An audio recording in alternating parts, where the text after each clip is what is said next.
লগ্ন থেকে অনেক সিনিয়র নেতারা রয়েছে, অনেক কষ্ট করে বাংলাদেশে এই দলকে প্রতিষ্ঠা করেছে। বরাবর তো আমাদের দলের বিরুদ্ধে ষড়যন্ত্র হয়, এখনো একটি ষড়যন্ত্রকারী মহল বিএনপি থেকে ক্ষমতায় আসতে পারে সেই চেষ্টা চলছে। আমরা স্পষ্ট ভাষায় বলতে চাই, হাসিনার মতো ফ্যাসিস্টদেরকে আমরা ভয় পাইনি। যারা লুকিয়ে লুকিয়ে আন্দোলন করেছে, যারা বলে আমরা গুপ্ত অবস্থায় সুপ্ত অবস্থায় ছিলাম, তাদের দিয়ে কি বাংলাদেশের গণতন্ত্র উদ্ধার করা সম্ভব? তাদের দিয়ে কি বাংলাদেশের ভোটাধিকার ফিরিয়ে আনা সম্ভব?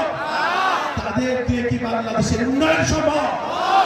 সুতরাং কথা একটি, আমাদের কাজ একটি।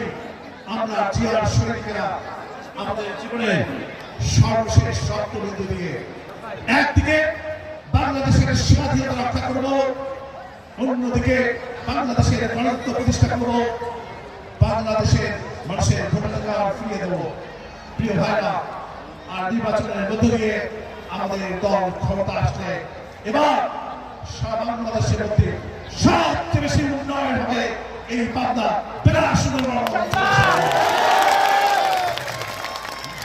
প্রিয় ভাইরা, আপনি ইফতার সময় চলে গেছে, আমি আর বেশি কথা বলতে চাই না। আগামী দিনে এগিয়ে যাব, আমাদের দলকে সুসংগঠিত করবো, আমাদের নেতা কর্মীকে আমরা প্রোভাইড করবো। এভাবে আমরা একসাথে এগিয়ে চলবো ইনশাআল্লাহ। এই হলো আমাদের আজকের ইফতার সমাবেশে আমাদের প্রতিজ্ঞা প্রত্যয়। আমি সবাইকে ধৈর্য ধরে ইফতার সমাবেশে আমাদের প্রতিজ্ঞা প্রত্যয়। আমি সবাইকে ধৈর্য ধরে ইফতার গ্রহণ করে আমাদেরকে কৃতজ্ঞ করবে, এই কথা সবাইকে আহ্বান জানিয়ে আমার কথা শেষ করছি। খোদা হাফেজ। বাংলাদেশ জিন্দাবাদ, বাংলাদেশ জাতীয় দল জিন্দাবাদ। সবাইকে ধন্যবাদ। খোদা হাফেজ। এখানে মোবাইল করবেন বুঝুন। আলম ভাই এখন আমাদের মাঝে মোনাজাত পরিচালনা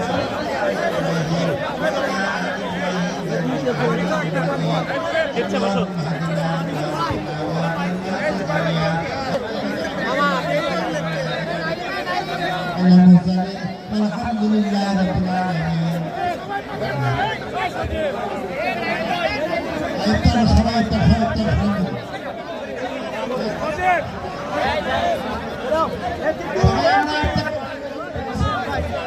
ইফতারের সময়